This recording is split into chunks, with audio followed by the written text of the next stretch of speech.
राहुल गांधी की सांसदी खतरे में है और अपनी सांसदी को खतरे में उन्होंने खुद डाला है। पहले राष्ट्रपति के अभिभाषण पर जब बोलना था तो नरवणे साहब की ऐसी किताब जो किताब छपी नहीं, लिखने वाला बोल रहा है नहीं छपी, छापने वाला पब्लिकेशन बोल रहा है नहीं छपी, राहुल गांधी कह रहे हैं कि नहीं दोनों गलत बोल रहे हैं, छपी हुई किताब है मेरे पास है। खाली किताब लेके घूम रहे थे। पब्लिकेशन ने कहा कि हम लीगल एक्शन लेंगे, एफआईआर दर्ज हो गई। फिर जब सदन में आए बजट पर बोलने, शुरुआत ठीक की थी, लेकिन फिर वही राहुल गांधी का अपना स्टाइल कि कुछ करें और विवाद न हो, तो फिर राहुल गांधी का भाषण किसी काम का रहा नहीं।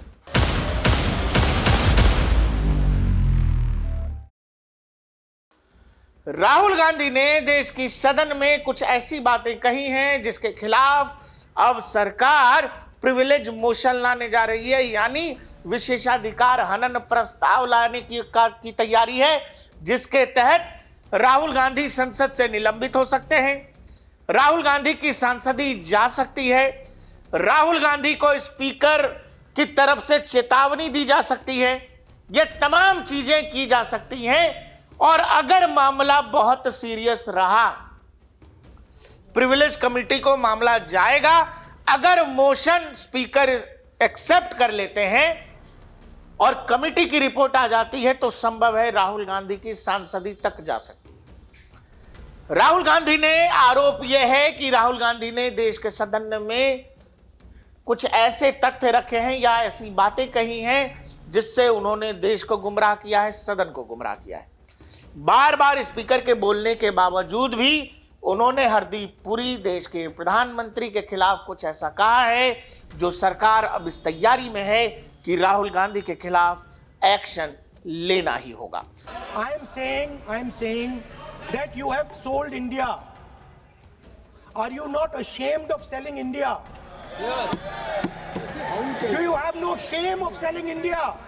You have sold our mother, Bharat Mata. Do you have no shame? But sir, the interesting thing is, जी हां, दरअसल राहुल गांधी देश के सदन में बजट पर बोलते बोलते अचानक एप्स्टीन फाइल का जिक्र करने लगे और वो उस दौरान उन्होंने देश में मिनिस्टर हरदीप पुरी का भी नाम लिया, उद्योगपति अनिल अंबानी का भी नाम लिया, जबकि स्पीकर बार बार बोलते रहे कि जो लोग सदन में मौजूद नहीं हैं वो अपना जवाब दे नहीं पाएंगे आपको, तो जो यहाँ मौजूद नहीं है आप ऐसे किसी व्यक्ति का नाम मत लीजिए। लेकिन राहुल गांधी नहीं माने और वो ये सब कहते रहे कि देश बेच दिया, सब बेच दिया, भारत माता बेच दी, इस तरह की बातें करते रहे। इस दौरान उन्होंने इशारों में ये भी कहा कि ये जो ट्रेड डील हुई है, दरअसल इस सब का संदर्भ यही था उनके बोलने का, ये जो भारत और अमेरिका के बीच ट्रेड डील हुई है, अमेरिका ने भारत की गर्दन पकड़ के ये ट्रेड डील लिया है और बकौल राहुल गांधी ये ट्रेड डील में भारत हार गया है, अमेरिका जीत गया है और भारत ने अमेरिका के सामने घुटने टेक दिए। जैसा हर बार राहुल गांधी किसी कहानी में भारत को जीतता हुआ नहीं बतलाते हैं, इस कहानी में भी राहुल गांधी ने यही बताया कि भारत ने घुटने टेक दिए। ऑपरेशन सिंदूर के दौरान यही राहुल गांधी हमारी सेनाओं की तमाम बातों के बावजूद भी ये पूछते रहे कि बताइए राफेल कितने गिरे। ये वही राहुल गांधी है जिनको नरवणे की अलिखित किताब, अछपी किताब, जो छपी नहीं, जो मार्केट में नहीं है, उसमें कहीं किसी मैगजीन ने जो कोट किया है उसको पढ़कर वो कह रहे हैं कि भारत ने सरेंडर किया चीन के आगे। प्रधानमंत्री ने नरवणे साहब को ऑर्डर्स नहीं दिए, लेकिन वही राहुल गांधी, नरवणे साहब खुद जीवित हैं, कई जगह उनके टेलीविजन इंटरव्यूज हैं, रिकॉर्ड है, इंटरनेट पर मौजूद है, जिसमें नरवणे साहब कह रहे हैं कि चीन ने हमारी 1 इंच जमीन नहीं ली। लेकिन ये राहुल गांधी मानने को तैयार नहीं है। इससे आपको ये समझ में आ जाएगा कि राहुल गांधी बोलते क्या हैं, उसमें सच कितना होता है और वाकई में वो जो बोल रहे हैं उन चीजों का असल मतलब क्या है। दरअसल अचानक बजट पर बोलते बोलते एप्स्टीन पर बोलने लगे और उनका कहने का मतलब अंदेशा ये था, चूंकि प्रधानमंत्री और हरदीप पुरी का एप्स्टीन फाइल्स के अंदर नाम है और यही कारण है कि अमेरिका ने भारत की गर्दन पर को ब्लैकमेल करके, बेसिकली नरेंद्र मोदी को ब्लैकमेल करके अमेरिका ने अपनी फेवर वाली ट्रेड डील भारत से करवा ली। दर्शकों, एप्स्टीन फाइल्स के अंदर जो रिलीज हुए हैं पन्ने, 30 लाख पन्ने हैं, 30 लाख पन्ने हैं, जिसमें 30,000 से ज्यादा बार केवल डोनाल्ड ट्रंप का नाम है। उनके तो वीडियोस भी हैं, कई सारे तो इंटरनेट पर हैं, आपने देख भी लिए होंगे। एप्स्टीन फाइल्स, जो दर्शक नहीं समझ रहे कि क्या मामला है, एप्स्टीन नाम का एक व्यक्ति जो फाइनेंसर था, लेकिन बाद में चाइल्ड ट्रैफिकिंग और इस तरह की चीजों से जुड़ा, जो बड़े लोगों को एक तरह से कम उम्र की नाबालिग लड़कियां सप्लाई करता था। एक प्राइवेट आइलैंड रखा हुआ था जिसमें तमाम पॉलिटिशियंस, बिजनेसमैन, ये हर तरह तबके के लोग, जो ऊंचे तबके के लोग हैं, उनके एप्स्टीन से संबंध रहे। उसी फाइल से रिलेटेड, उस पूरी कार्रवाई से रिलेटेड बहुत सारे ईमेल्स हैं, जो ईमेल्स अमेरिकी सरकार ने जारी की। इसमें अधिकतर मुलाकातें वो हैं जिनमें केवल नाम मेंशन है। केवल नाम मेंशन का मतलब यह है, ये किसी ऐसा नहीं है कि कोई व्यक्ति जाकर के कहीं कुछ गलत काम कर रहा है। चूंकि वो सफेद पोश आदमी था, तो बहुत तरह की मीटिंग्स में बहुत दुनिया के देशों के नेता, ब्यूरोक्रेट्स, ये सब मिलते रहे। बाद में एप्स्टीन का नाम आता है। अब सवाल है कि राहुल गांधी बार बार, चूंकि एप्स्टाइन एक सफेद पोश क्रिमिनल था, एब्यूजर था, चाइल्ड एब्यूजर था, अब दुनिया में उसकी थूथू हो रही है। चूंकि उसकी थूथू हो रही है और 30 लाख पन्ने हैं, तो उसमें हर जिसका भी नाम है, जिसको बदनाम करना है, तो लोग जो केवल उस फाइल से लोगों का नाम जोड़ करके लोग बदनाम करने की कोशिश कर रहे हैं। अगर आप हरदीप पुरी के ही मामले को लें, तो इसमें जो है, पुरी साहब 2009 से 2017 तक भारत के यूएन एम्बेसडर थे। इस दौरान वे इंटरनेशनल पीस इंस्टीट्यूट IPI के साथ जुड़े थे, जहां एप्स्टीन भी एक बोर्ड मेंबर था।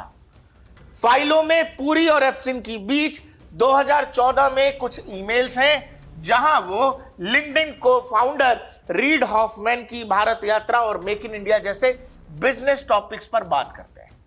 पुरी ने एप्स्टीन से 3-4 बार मिलने की बात खुद भी कबूली है, 2015, 2016, 2017 न्यूयॉर्क में, लेकिन कहा है ये ऑफिशियल डेलीगेशन या पीस मिशन से जुड़े थे, कोई पर्सनल या गलत काम से जुड़ा मामला नहीं था।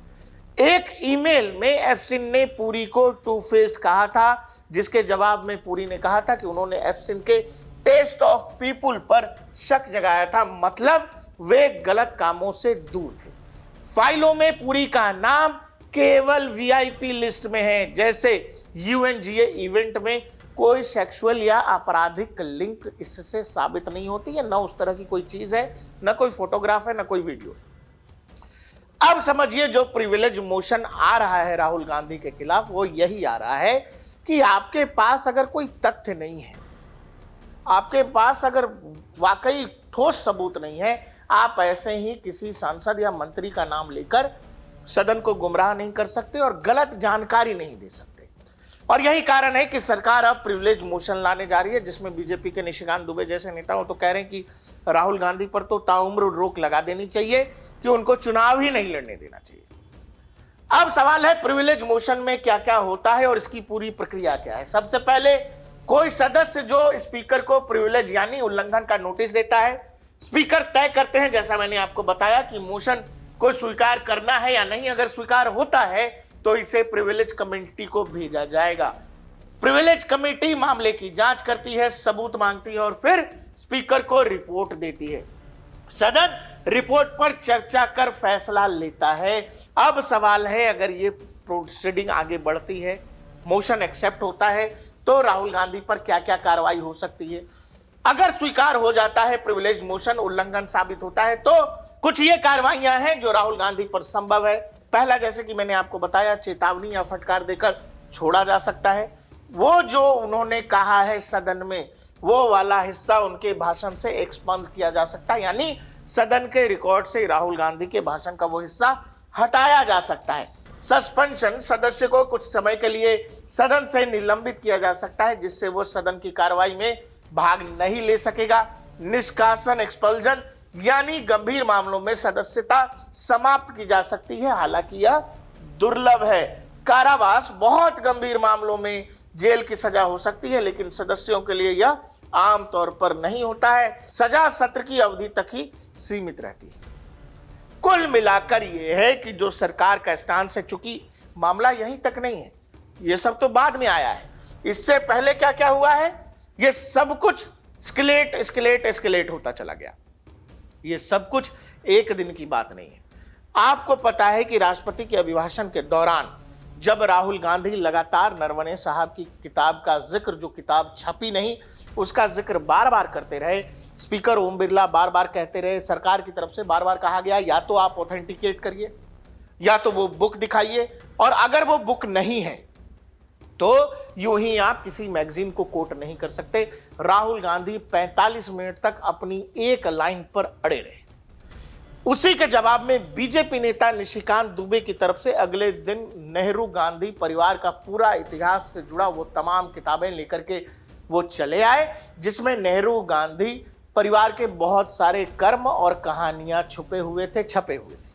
जब उन्होंने वो पढ़ना शुरू किया, कांग्रेस का जो विपक्षी खेमा है वो आग बबूला हुआ, और इवन इस बात की तो तस्दीक अब संसदीय कार्य मंत्री किरण रिजिजू तक ने कर दी है कि 25 सांसद, 20 से 25 सांसद कांग्रेस के स्पीकर के कैबिन में जाते हैं।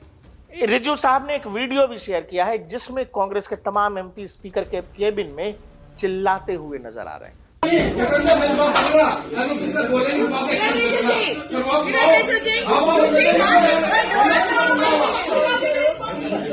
इसके अलावा रिजिजू ने यह भी बताया कि 20-25 सांसद स्पीकर के कैबिन में स्पीकर साहब से गाली गलौज करते हैं, अब्यूज किया जाता है उनको, और यही कारण है कि उस घटना के बाद से, इस दिन के बाद से ओम बिरला सदन में नहीं आ रहे हैं। इवन विपक्ष ने, यानी कांग्रेस पार्टी ने, जो स्पीकर हैं उनके खिलाफ अविश्वास प्रस्ताव भी विपक्ष लेकर के आया है, और इन्हीं सबसे आहत बताए जा रहे हैं ओम बिरला, जो सदन में नहीं आ रहे हैं। तो मामला जो नरवणे साहब की किताब से शुरू हुआ, बाद में जब पब्लिकेशन सामने आकर कहा कि भाई हमने कोई किताब रिलीज ही नहीं की है, कोई अगर इसको कोट कर रहा है चाहे डिजिटली या हार्ड बुक, तो फिर हम इसको जो है जा करके लीगली देखेंगे। उसके बाद से राहुल गांधी, आपने देखा कि पिछले दिन उन्होंने किताब का एक बार भी जिक्र नहीं किया, लेकिन जब सदन में बोलने लगे तो एक ऐसे मामले को देश की संसद में उद्धृत करने लगे जिसका इस देश से कोई लेना देना नहीं। और दर्शकों, ये जो एप्सिन फाइल है और जितने कर्मकांड हैं वो अधिकतर या तो 90s के दौर के हैं या फिर सन 2000 के आसपास का समय, 2005, 6, 7 के आसपास का समय है। इससे ज्यादा की कहानी इधर तक है नहीं, लेकिन जानबूझ करके सरकार को एक तरह से ये देने के लिए, चूंकि उसमें बहुत गंदगी है एप्सिन फाइल्स में, और नरेंद्र मोदी और उनके सरकार की सबसे बड़ी मजबूती यह है कि ये सरकार पर दाग नहीं है। तो एक मौका है विपक्ष के पास, और कांग्रेस पार्टी इसे एक मौके की तरह ले रही है। जो कुछ नाम मेंशन है, जैसा कि मैंने आपको पहले भी बताया था कि 2020 में इजराइल दौरे पर गए प्रधानमंत्री के से संबंधित एक ईमेल का जिक्र है, प्रधानमंत्री का नाम है उसमें, जिसमें बताया गया कि भाई इजराइल में प्रधानमंत्री नाच गाना कर रहे थे ताकि अमेरिकी राष्ट्रपति को खुश किया जा सके, जबकि उस नाच गाने की हकीकत कुछ और है। विंध्य हिमाचल यमुना गंगा उज्जल जलधि तरंगा तव शुभ नामे जागे। अब सवाल यह है कि उस गंदगी से कुछ लोगों को यह लग रहा है कि उस गंदगी की कुछ छींटें अगर जैसे तैसे झूठ बोलकर भी मौजूदा सरकार पर चिपक जाते हैं तो इसका फायदा लोगों को लगता है कि उठा लिया जाएगा। लेकिन दर्शकों, एक चीज आप समझिए, भारत के इतिहास, राजनीतिक इतिहास के लिहाज से अगर आप समझें, एप्सिन में जितनी गंदगी है, उस फाइल में जितनी गंदगी है, और आप जितना उसके अंदर घुसेंगे वो उतनी तबाही है, उससे हमारा कोई लेना देना नहीं है। बावजूद इसके बार बार इस बात की चर्चा देश की सदन में करना, और सबसे हास्यास्पद बात ये है कि अनिल अंबानी का नाम लिया गया देश की संसद में कि सरकार किसी अनिल अंबानी को जैसे बचा रही हो, जबकि सच यह है कि पिछले कुछ दिनों में 2-3 महीने ही जाइएगा तो हजारों करोड़ की प्रॉपर्टी जो अनिल अंबानी की है वो ईडी ने अटैच कर लिया है। लेकिन सवाल यह है कि राहुल गांधी ये सब कोई पहली बार भी नहीं कर रहे हैं, ना आखिरी बार कर रहे हैं। कल तो उन्होंने सदन में ऐसा किया कि अश्विनी वैष्णव और प्रहलाद जोशी बाहर पीसी कर रहे थे, अचानक जैसे स्कूल में चल रहे या कॉलेज में चल रहे किसी लड़के की तरह, जिस लड़के को कोई अंदाजा नहीं है, कुछ मतलब नहीं है, वो आकर के पढ़े लिखे विद्यार्थियों के बगल में जैसे अचानक बढ़ जाते हैं तो पढ़े लिखे लोग क्या करते हैं, उठ के चल देते हैं। अश्विनी वैष्णव और प्रहलाद जोशी का राहुल गांधी वो पीसी कर रहे थे, राहुल गांधी उनका हाथ पकड़ रहे हैं कि आइए साथ में करते हैं। मिनिस्टर्स वहां से बगैर कुछ बोले वापस चले गए। कुल मिलाकर बात यह है कि देश की संसद से जो तस्वीरें और जो खबरें आ रही हैं वो देश के लिए, देश के लोकतांत्रिक इतिहास के लिए और मौजूदा लोकतंत्र के लिए ठीक नहीं है। अब सवाल यह है कि क्या वाकई में सरकार इस बात को लेकर इस बार इतनी सीरियस है, जहां राहुल गांधी की सदस्यता, सांसद ही खतरे में है।